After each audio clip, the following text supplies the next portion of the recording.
This is Talkin' Mule Deer with your hosts Steve Belinda and Jody Stemler. Talkin' Mule Deer takes you on a journey to learn more about the Mule Deer Foundation, mule deer and black-tailed deer biology and management, tips and tactics for hunting, conservation issues, and even features some of our corporate and celebrity partners. Now, let's start talking mule deer.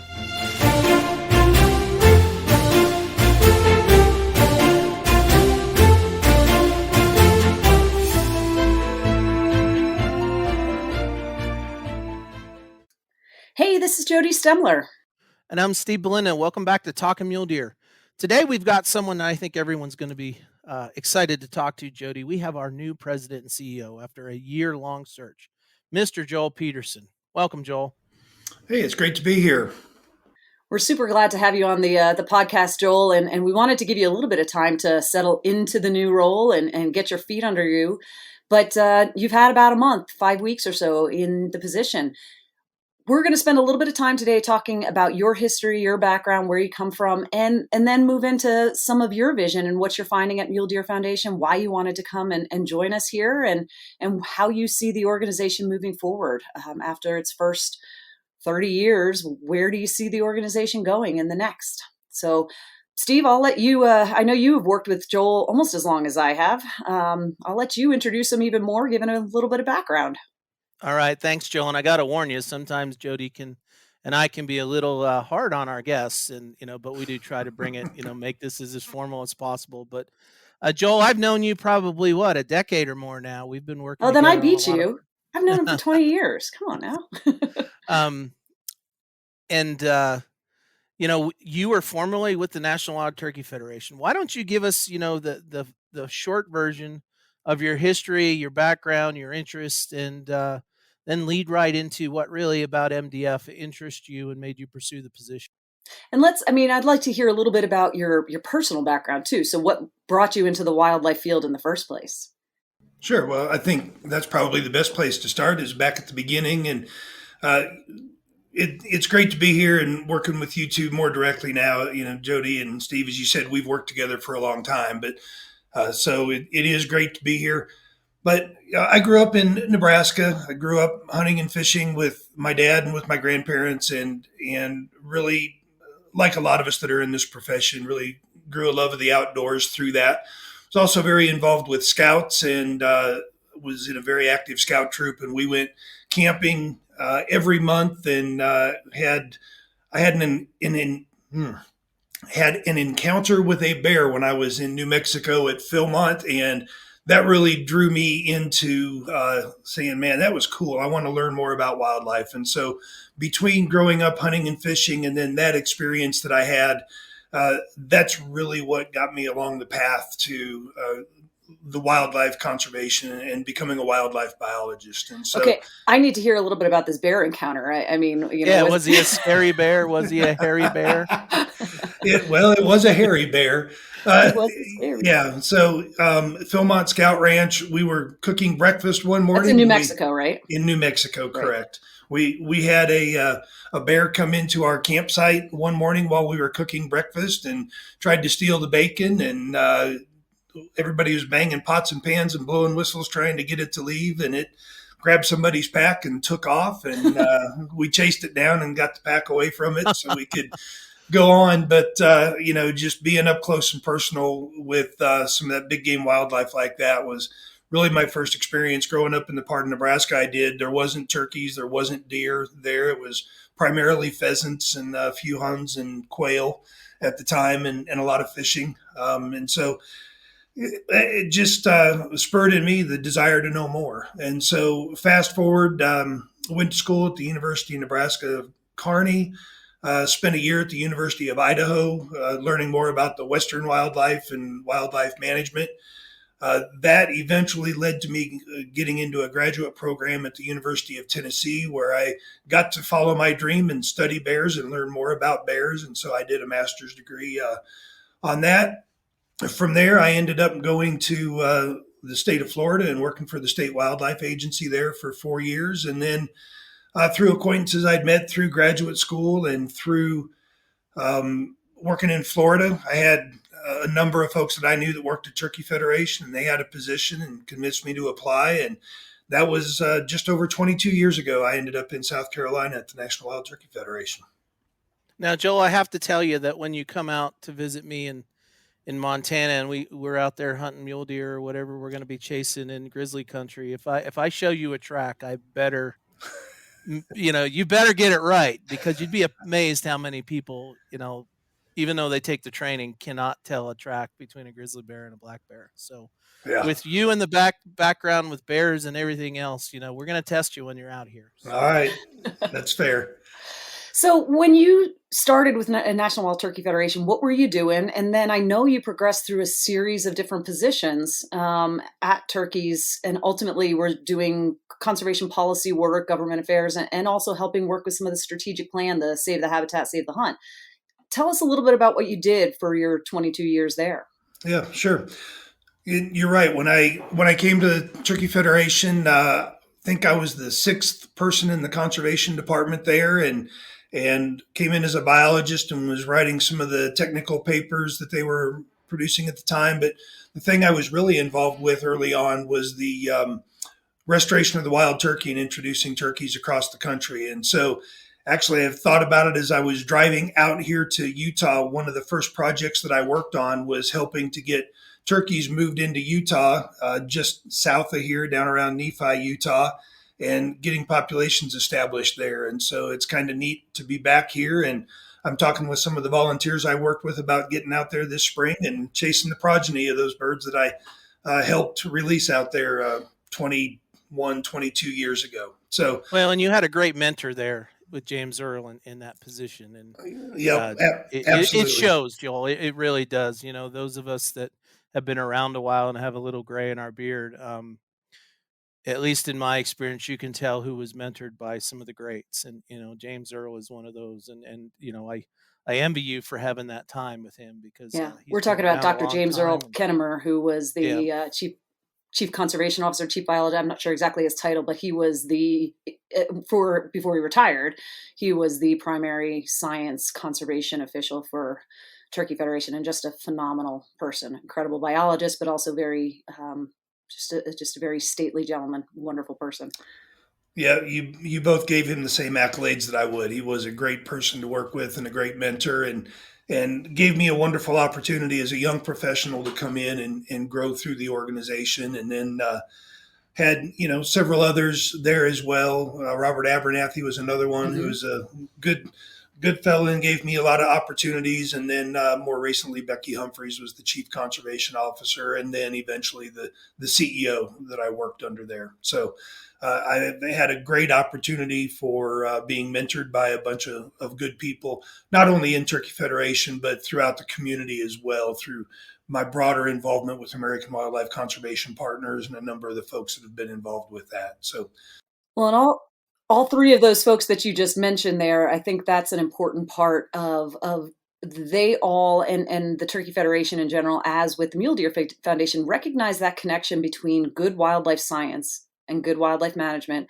and policy. And so I know you, after doing some of your field related work, you started to move into policy related work as well. And that nexus is a really important aspect, because the work that goes on in Capitol Hill and in state agencies and state houses across the country, those are pretty important. We have to take a break to hear from our supporters, but when we come back, I'd like to get a little bit of a background on some of the national policy work that you did. I know you worked in stewardship related projects as well. So give us a little bit of thought of that. When we come back, we're going to hear a little more about those projects. For the cold, heat, and rough terrain, Zeiss optics are built to meet the wilderness and the elements up close. And mule deer hunters are going to love what they see.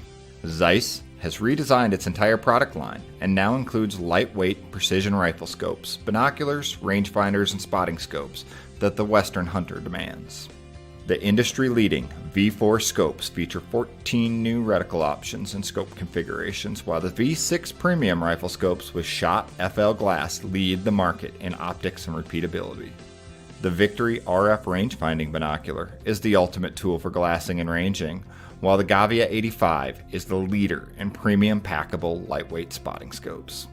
Zeiss Optics, delivering peak performance in even the most demanding conditions. If you're buying or selling a trophy hunting or fishing property in the Western U.S., our friends at St. James Sporting Properties should be your go-to resource. St. James Sporting Properties is more than an elite group of professional ranch brokers. They're also passionate about chasing monster mule deer, highly successful big game hunters, and avid outdoorsmen. When you combine their passion and expertise in the outdoors with their industry-leading marketing program, you're guaranteed to have a first-class experience. For more information, go to the Supporting Partners page on muledeer.org or give St. James Sporting Properties a call today to buy or sell your dream sporting property. All right, we're back. Joel, so right before the break, I was asking you a little bit about your experience working on conservation policy, and also I know that the stewardship component was something that was under you. I can't remember which came first in your work with Turkey Federation, but give us a little bit of background on both of those areas of what you did. Sure. As I said, I started out working with the turkey restoration and all of that, but as that started to wind down, Turkey Federation started to really focus more on the habitat side of things. And so the stewardship part of it probably came a little bit first, Jody, but it was all kind of combined because I was pulling double duty for a lot of the time there. So Turkey Federation was one of the early adopters to the stewardship program with the Forest Service and helped to get that going and grow that program. And so I was involved in the early days with helping to design that program between NGOs and the Forest Service. And then over the years, for a while, I supervised all of the folks that were working on that and helped to get the implementation done on the ground. But overlapping with all of that, I had the opportunity to get involved with the American Wildlife Conservation Partners as the liaison between the NWTF and the AWCP. And for those people that are listening that may not know American Wildlife Conservation Partners, that's a group that it's up to 50 now, but it's been around for, I guess it's in its 21st year. Boone and Crockett Club was the primary driver behind bringing together all of the like-minded conservation Wildlife hunting conservation organizations. Wildlife and hunting conservation organizations together so that we could have a stronger voice on conservation, wildlife related policy on Capitol Hill primarily. And so I got involved with that and really have been involved with them for probably 15 of the 20 years that they've been around as the liaison. But the policy part of what I did was only a part of my broader job. It was just other duties as assigned, so to speak. Well, and that's actually, I think you and I first met in the early 2000s working on public land access when I was with the Congressional Sportsmen's Foundation, Yep. what became known as Making Public Lands Public, which was talking about Western hunting access where federal lands often have, with checkerboard patterns and other things, there are a lot of places where public lands are not readily accessible. People can't, they're there, but because of private land blocking it or other areas. So we were looking into ways to increase sportsmen's access to some of these federal public lands. And that's where you and I first started to work that and on the, I think the Shooting Sports Roundtable Yep. way back when. And that policy, that many years ago, it would have had to have been 2003, 2004, maybe. And that Right. policy ultimately was finally enacted recently in the Dingell Act a year ago, where they were getting funding through the Land and Water Conservation Fund, and then also the presuming land to be open, those types of provisions that were part of what we worked on almost 20 years ago. Yeah, that's a great example of how long that policy process can take. And you're right. And that was a huge win for all of us that started working on it back that long ago. And Yeah. So Joe, what comfort level for me, your background in stewardship and habitat work, because as you know, that's a growing program here at the Mule Deer Foundation. And so with some of the staff change that we've had in the last few weeks with retirements and people pursuing other opportunities, it brings me comfort that you know what's going on and you were there from the very beginning and can help me, help you with the organization and backfilling positions and also expanding that program. When you were with turkeys, I know that you really sort of spearheaded the Western expansion into a lot of the habitat work and the policy work. Tell us, how you went about that, and what the end result was be. I know they've got biologists and other people throughout the West now, and that's probably a direct result of your efforts, correct? Well, I played a part in it. It's always a team effort to get things like that done. But yeah, because of my desire to work in the West and my love for the West and just feeling like it's where I've belonged for a long time, I took every opportunity that I could to lead conservation efforts in the West. And so growing the program there at Turkey Federation and hiring people to actually do the work out there really curtailed my travel to the West and my opportunity to get out there and work with the volunteers. So that was kind of the downside of it. But yeah, out in the West, there was always a growth opportunity for us. And it was challenging for Turkey Federation because people do think about hooves and horns before they think about the big feathered birds, at least. Obviously, upland hunting is big out here. But as we grew the stewardship opportunities, it was an opportunity for us to come out, work with the Forest Service. Turkey Federation's had a long relationship with the Forest Service in the Southeast and the Mid-Atlantic areas. And we were able to parlay that into a lot of work with the Forest Service in the West. And so it really helped us get our feet on the ground out here, helped them. I'm still working on trying to identify with mule deer instead of Turkey Federation. That's 22 years is a long habit to break there. So forgive me on that.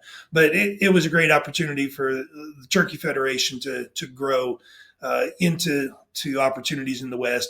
And then that's where the growth opportunities were for turkey populations as well. And that was really the first thing that we were working on. I mentioned Utah. I was also heavily involved with Montana as well, and moving turkeys into the eastern part of Montana and some of the other projects out here in the West. Well, we're real glad you did that here in Montana, because starting tomorrow we're going to be out there chasing them. So, Lucky dog. Jody and I have worked with the Turkey Federation staff for, I think, as long as we've been doing this business. Is that correct, Jody? And yeah, no, I way back when I was doing Teaming with Wildlife in Cara, NWTF was a leader in that as well, and that was at the very beginning of my career, 25 years ago. So, that I think with you coming over to MDF, that partnership's going to even be stronger. Yeah. Because personal relationships do matter. And, what I just tell you is deer have 4 legs, turkeys have 2 and wings. So if you get them mixed up, just remember that little. I'm pretty sure he's got tidbit there. that one covered. One of the That things might be all I have covered right now, Jody. Well, drinking from the fire hose in the first month of a big job like this, I'm sure. We've got to take a break again to listen to our supporters, but I'm going to segue when we get back in here. I know you helped lead some of the strategic planning, the Save the Habitat, Save the Hunt for Turkey Federation, which is a lot of outreach and recruitment, retention, reactivation, as well as habitat work. I think some of that strategic planning is also going to be important in helping with what you're doing here. So I'd like to segue into some of that background and how you see that benefiting your work here at Mule Deer Foundation. But we're going to hear from our supporters, and we'll be back in just a couple of minutes.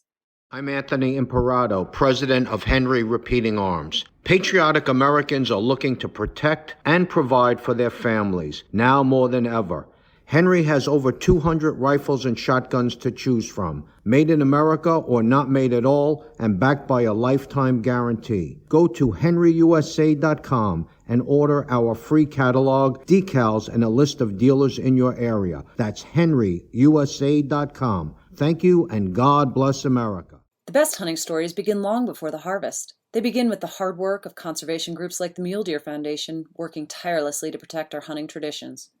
As a proud partner of MDF, Vortex Optics is dedicated to improving your experience in the field by offering you rugged, innovative optics and apparel backed by our VIP warranty, our unlimited lifetime promise to take care of you whenever you need us. Together, let's ensure mule deer always have a place to roam. The best hunting stories are yet to be told. Learn more at vortexoptics.com. All right, we are back, and I was trying to bring in and remind folks or let people know about your experience with Save the Habitat, Save the Hunt, which is a big program of the Turkey Federation, connection with recruitment, retention, reactivation, which is something that MDF is involved in, and then kind of making sure that we understand how that background in strategic planning is going to help you as you look to the future of Mule Deer Foundation. Yeah, thanks for bringing that up, Jody. That was certainly one of the highlights of what I was involved with at the Turkey Federation. I mentioned earlier that the restoration of the wild turkey started to wind down, and we got more into the habitat part of that. There wasn't a tremendous amount of direction for a few years, and so I guess it's been about a decade ago. There were several of us that got together and started thinking about what we could do different to really chart a course for the Turkey Federation moving into the future. And after some discussion, we landed on the Save the Habitat, Save the Hunt initiative, which you mentioned. And it was about really focusing the work of our volunteers and our staff and our supporters on good habitat conservation, opening access for hunting, and doing more for the R3 effort that you mentioned. And so I was led the effort to kind of initiate that idea, and then once it was established, led the effort, the interdepartmental effort to do the strategic plan behind how that would be implemented. And that was a great experience, a kind of an eye-opening experience working with folks from the fundraising side, from the marketing side, the accounting side. We pulled everybody from all different parts of the organization together, and it was an effort that was led by the folks that were doing the work, not the leadership. Leadership deferred down to a lower level to the people that were doing it more every day. And so I learned a lot from that exercise that I think will help here to bring different parts of this organization together and really focus on the things that we do well, the things that we can improve upon, and to create a cohesive vision across all of the departments. Oftentimes people work in their own areas and they focus on that, and it takes a real effort to get everybody to think together. And so we're already starting a little bit of that. Steve can attest. We've started having some building our budget for the upcoming year, and we're having a lot of interdepartmental discussions about that and figuring out what the priorities are and where we're going to need to invest to lay the groundwork for moving forward in the coming years. So Joel, when the MDF job came open, and Miles announced his retirement at a lot of things that I know you were at, did you immediately say that's a position I'm interested in and I'm going to go after it? Or what really drew you to be attracted to MDF, apply for it, go through the process, and ultimately accept the position and move into the role that you're in now? Yeah, so to address the first part of that question first, Steve, I wouldn't say it was immediate that I jumped on it. Family is very important to me, and the timing when Miles first announced it just was not quite right. I had a senior in high school that was important for me to be around and see her finish and move on. When his retirement got delayed because of COVID, the timing personally became much easier, and that was great because I was interested in the position. Working with Miles and other folks in the Mule Deer Foundation over the last 2 decades, and seeing the work that has been done by this organization, and really I'd say especially over the last 5 years or so, the leadership role that Mule Deer Foundation has taken in Western conservation policy around the migration corridors issues and that, but other things that are really important to the West from a policy standpoint. And then the way that Mule Deer Foundation was putting the work on the ground and putting the policy that they were helped getting passed to work on the ground. I think Mule Deer Foundation's unmatched in that in the Western U.S. is turning the corner on that, if you will, and making sure that we're putting those policies to work. And so to be a part of that is something that really excited me. And because of my background in the policy arena and working on many of the same issues, not so much the sagebrush and rangelands issues, but certainly the forestry issues meshed very well with what I was doing at Turkey Federation. the landscape scale habitat work is a direction that we've been going for a long time. My familiarity with stewardship and working with volunteers, the business model of Mule Deer Foundation, it felt like it would be a good fit. And then, like I said, added to the fact that timing right was good for me on a personal and family level. And then the opportunity to live out a lifelong dream of living and working in the West and working on these issues. It all just came together and it felt like a good fit and really made me excited about the opportunity to come out here and work with a great staff and a great group of people. Well, we're excited to have you, Joel, and I know you've only had 5 weeks. It seems longer than that, if you know. That's day and but night because you're probably not sleeping too. yeah, Well, first of all, didn't you use, I'm going to jump in here, as you were driving across from South Carolina to Utah, I spoke to you on the phone and you said, I've been using Talking Mule Deer to hear and understand some of the work that you're doing. So, it works, Steve. We're telling the organization's story. I'm not just getting criticizing for being mean to Jody, No, Joel. That's a true statement, Jody. I did. I listened to several episodes on my way across the country to get familiar with the people and the issues more so than I was, and used it to prepare for the interview and everything else. So I think it's a great platform to help spread the word about what Mule Deer Foundation is doing and what the issues are. So thank you for getting it started. Well, from our little garage band, Jody, to where we're at today, still in the garage, but a little bit more synchronized. We appreciate that, Joel and Jody. Just I know I haven't mentioned this to you, but during some of the interview processes for other positions, applicants are telling that too. They're going to our podcast and listening to find out more so that they can be better prepared to answer questions during the interview process. So I think the intent of this podcast was to really tell the story of what the Mule Deer Foundation does, who our partners are, and how we conserve deer is working. So Joel, it's been 5 weeks, and there's been a lot going on, not just a move across the country and all the other things, including a transmission in your daughter's car and everything else, snowing in, April that you're really not used to snow at all. In that 5 weeks, and I'm going to set this up and then we have to take a break. So I'll give you a little bit of time to think about it. In that 5 weeks, what have you learned about the Mule Deer Foundation that makes you even more excited about taking us to the next level? And then, what are those priorities and things that you are going to take us as a leader to, that we haven't gone yet, or that we're going to get really better at? So we're going to take a break so we can hear from our supporters. And when we come back, I want you to, give us a little reflection of the last 5 weeks and a little bit of prognostication of the next year or two. Elk, sheep, big old muleys. Not a problem for the 27 Nosler. We packed it with more downrange punch than the 300 Win Mag. We designed it to be flatter shooting than the 6.5 PRC. The 27 Nosler is everything you've heard, all that you've asked for, and plenty more. So enough talking. Check out the numbers for yourself and see what makes the 27 Nosler such a beast at nosler.com. All right, Joel, we're back.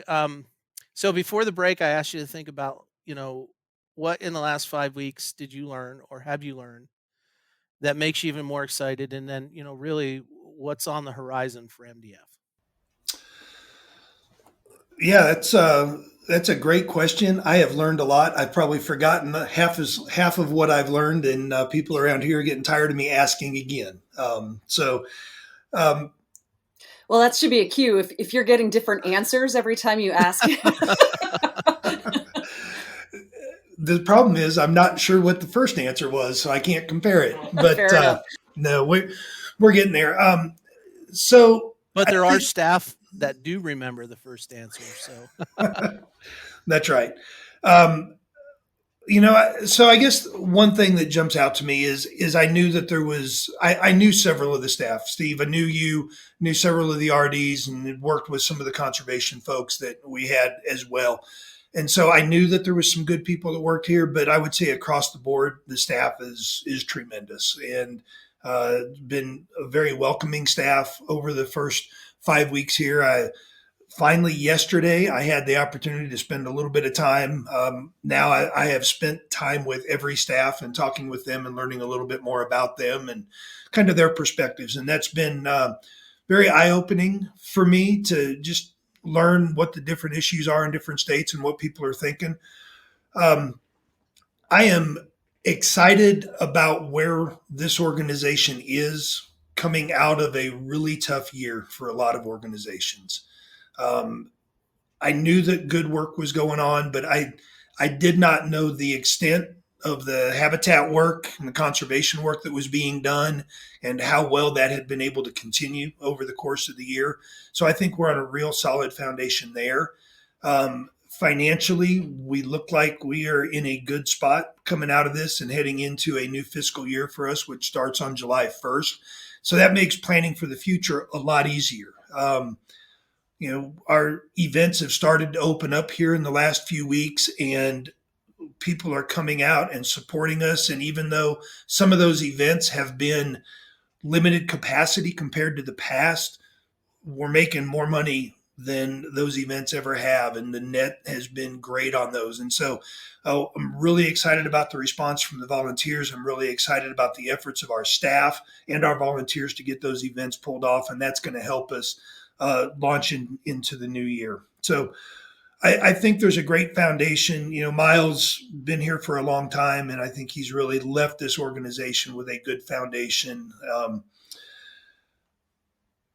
We got to keep it continuing, particularly on the fundraising side. I think there's still a little bit of unsureness, if that's a word, about how we're going to move forward on this, but all indications are that we're going to be in a good spot. And so I think, another thing that I have been really excited about is the transition that the magazine has taken over the last 6 months or so.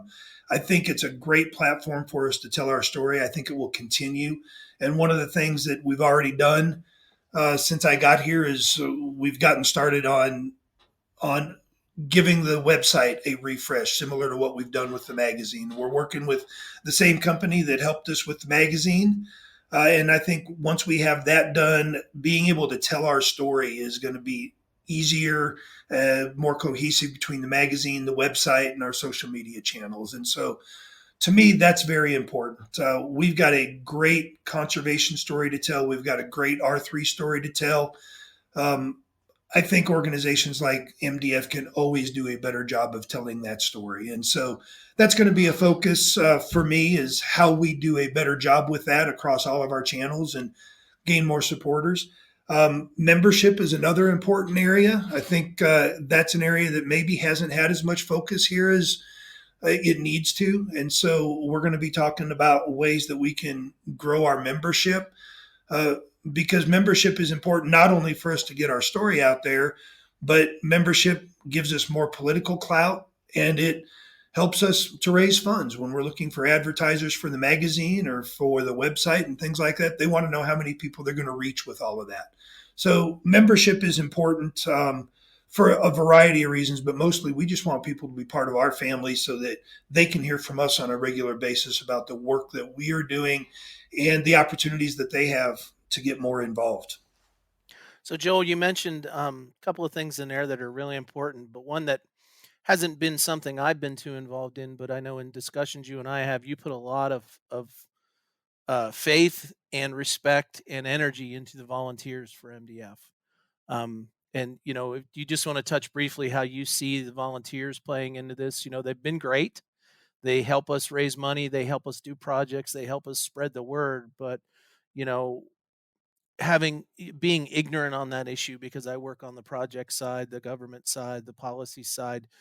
Give us what you think really is going to attract more folks to get involved, and the value that you put on the volunteers for this organization.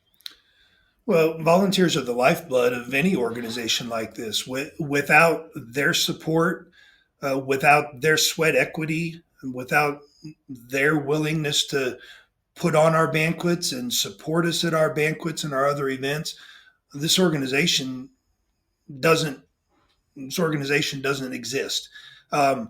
And I mentioned the sweat equity. That is another thing that really drew me to this organization. That I think MDF has done a great job of capturing the opportunity to get volunteers involved out there on the ground and then recognizing that effort. And so I think that's an area we can continue to capitalize upon. And Steve, as you know, with a lot of the conservation work that we're doing, we need matching dollars, but it doesn't have to be straight up dollars. We can get our volunteers involved, get them out there on the ground, and it saves us money having to buy a contractor when we're planting shrubs or pulling fence and things like that. And it gives them an opportunity to get involved. And so we'll continue to invest in our volunteers. And I think another way that we can do that is to provide them with opportunities to learn skills that will help them in other aspects of their life. We've got great opportunities in our volunteer ranks for our volunteers to learn more about leadership and guiding people and getting involved in, maybe it's the financial aspects of a banquet to some extent that they don't get to do in their everyday life. But, I think bottom line is people are drawn to us because we are amongst the lucky. We get to work on wildlife conservation every day, but there's a tremendous amount of people that want to work on to contribute to wildlife and wildlife conservation. And we can be that conduit to let them expend that energy to do something that they love. Yeah, and we're always going to need someone to help, like you said, pull fence, put fence markers on, um, help with habitat shrub plantings, and piling brush, and doing some of the other things that we do, building guzzlers, building other structures. And I know that, again, that's not a part of the world that I've been primary in, but I know that help, as you mentioned, with match and the labor is huge, and I look forward Yeah. to it. I get calls every week about folks saying, "Where are your projects? I'm coming out this summer to scout the hunt next year, and I want to do some work." So, Yeah, that's great to hear. That's a good segue because we do have to take one last break to listen to our supporters. But as we come back and wrap this up and go into our last segment here, I'd like to get a little bit more specific in some of the things that are coming up just in this coming year, because I know we've just received notice about some grants. I know we have projects. Let's talk about some of these areas where we know we're going to have some opportunity, and try to get our members to know about them and get more involved. So let's take the break and we'll come back and wrap it up here with Joel. For 3 generations and over 75 years, Weatherby has remained dedicated to excellence and innovation in producing quality rifles, shotguns, and ammunition. With 15 cartridges and unmatched ballistic superiority, know that nothing shoots flatter, hits harder, or is more accurate. Carry a Weatherby on your hunt of a lifetime and know you can depend on it to get the job done. At Weatherby, we exist to do one thing: inspire the dreams of hunters and shooters. To learn more, visit weatherby.com. Okay, we're back. This has been a great conversation, Joel. We're really looking forward to working with you more. And I know the people who listen to Talking Mule Deer and participate in Mule Deer Foundation events are also looking forward to getting a chance to meet you. Let's talk, we've kind of talked big picture, what you see going forward. Let's talk a little bit about what we know. And Steve, you can jump in here as well, because we just announced over the last week, we announced that we got a grant from the National Fish and Wildlife Foundation through the Rocky Mountain Rangelands for some projects that are going to be going on. We just announced the Utah Watershed Restoration Initiative funding that was over $1 million that MDF was involved in. Let's talk about a handful of these types of projects and some of the things we're excited about for this summer for habitat restoration projects. yeah. So Jody, before we jump in, I ran the numbers last week just on funding we are going to receive for conservation issues and projects. Most of it, like 90% projects, before the WRI stuff. We were looking at bringing 2.1 million new dollars on board in 2021, and as Joel mentioned earlier, all of that money was recruited, applied for, and secured during 2020 when we were in a down year for COVID. So I think it's a good reflection of, the value people put in the work that we do in the organization as a whole. But, it's getting to the point that Joel and I are starting to say, well, can we handle that? Can you handle that? Well, And it's important to that's note. the position I want to be in is hey, Well, that's we because got too much to do. it's new money. That 2 million is new on top of other projects that are long range, multi-year things. So that's on top of our existing work that we're doing. And some of this very much dovetails in with some of that existing work. But that's new money that we've gotten, right? Yeah, I mean, some of it is continuation, like the Rocky Mountain Rangeland is phase 2 of the original grant that we got, from NIFWIF that allowed us to start the migration initiative back in 2018. So, the easiest thing to do with a grantor is continuing to do good work and continuing to put the money where they intended it to go. And for us, that's on the ground helping deer out. So, yeah, I mean, we're in negotiations right now with some of our federal partners for probably another 2 million that'll probably come online before the end of the fiscal year 2020 at the end of September. So we're doing really good. And yeah, Jody, you're right. It is new money, and the stuff that's out there is going to keep going on and continue to grow too. So you are correct. Yeah. Yeah, so Joel, I know we again with the watershed restoration initiative that was announced. These are some of the close to home Utah projects. Jeremy Anderson is our regional director there, and I know you guys have been talking about some of the projects. And Utah is renowned for volunteer opportunities. Do you have any ideas? Have you been talking a little bit about some of those projects? And then are there other states that we know, Steve, where we've got other grants that are going to be coming in where volunteer help is going to be additive to the project work that's going on the ground? Yeah, there is certainly opportunities in Utah for the volunteers here, and they've already been out in the field several weekends this year planting shrubs and things like that. And there'll be more opportunities for that in Utah, and I know Idaho. There's going to be the similar sort of opportunity for shrub planting, and I think some fence removal and fence redesign, if you will. There, Steve, I'd have to bounce it to you for other volunteer opportunities, but I know we've got a bunch of work that's going to be going on in California. Obviously, has been a big state for us in recent years. Arizona as well. We've got some stuff coming online in Colorado. So the footprint that MDF has got is huge and putting Yeah, work North on the Dakota, ground. Marshall's been really knocking it out of the park up Yep. there too. Yeah, a lot of habitat restoration projects, riparian work, and fence removal and replacement up in North Dakota. Well, I Excellent. mean, so one of the things that a lot of people don't know about is we're actually putting retired professionals to work as volunteers too. So in a lot of our projects, we need what we call project inspectors or quality control agents, people that have a forestry background, a habitat background, that are retired, that want to stay involved. We can use them to go out and be our eyes and ears to meet contractual demands or agreement demands that are put on us to ensure that projects are being done the right way. So, we're getting more of that request. Hey, I've just retired from an agency. I'm a forester. I'm a biologist. I'm a range specialist. Do you need any help or leadership on these bigger projects that you actually need a professional for and that the agencies would be comfortable with? And, I think that's an area that we can capitalize on more of. But, there is a lot going on. I think we have projects in every state, Joel. At least, the traditional mule deer states. We are trying to get more black-tailed deer projects going, and we're trying to revamp and re-energize some of our work in Southeast Alaska on the Tongass. It's a really exciting time. It actually, as I was telling you guys earlier, some of the names and people are starting to run together from the regions in that, because I've been talking to so many people over the last 2-3 months that I'm beginning to start to have to write things down, which is unusual for me to keep people separate. So it's exciting. But one of the things that we've been talking about, Jody, is where's our migration initiative going?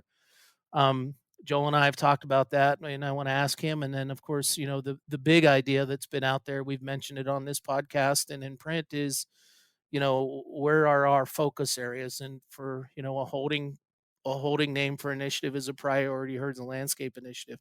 Joel and I have had some great conversations with our agency partners on that. And I'm just going to kick it to you, Joel, now to see, uh, what's your thoughts on that stuff? What kind of leadership are you going to bring to the table? And, ultimately, how's that going to help deer? Yeah, I think That is an opportunity for us that's tremendous. I like the work that's gone into it, and it's good to hear the agencies, both the state level and the federal level, being excited about this. I think the work that's been done on migration corridors as a result of the secretarial order a few years ago and the funding that's come from that has been great.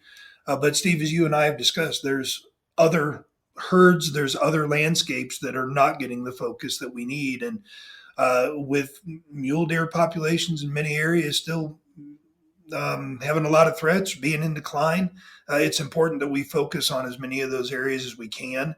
But at the same time, we've got to make sure that we are investing enough in certain areas that it will truly make a difference on a landscape scale. And one of the challenges that you often have with a widespread species like this is there's opportunities to do little projects here and there all over, and they make people feel good, but cumulatively probably doesn't do as much as we could do for deer and the other wildlife and the landscapes out there. And so I think that's an area that we can rally our volunteers, our partners, industry, the agencies behind, and really put a focus, put some numbers to it, and what's it going to take to make a difference here. And I think it can be a rallying cry for us moving forward. So I applaud you and the others that have been involved in getting that started. I think it gives us a great springboard to the future.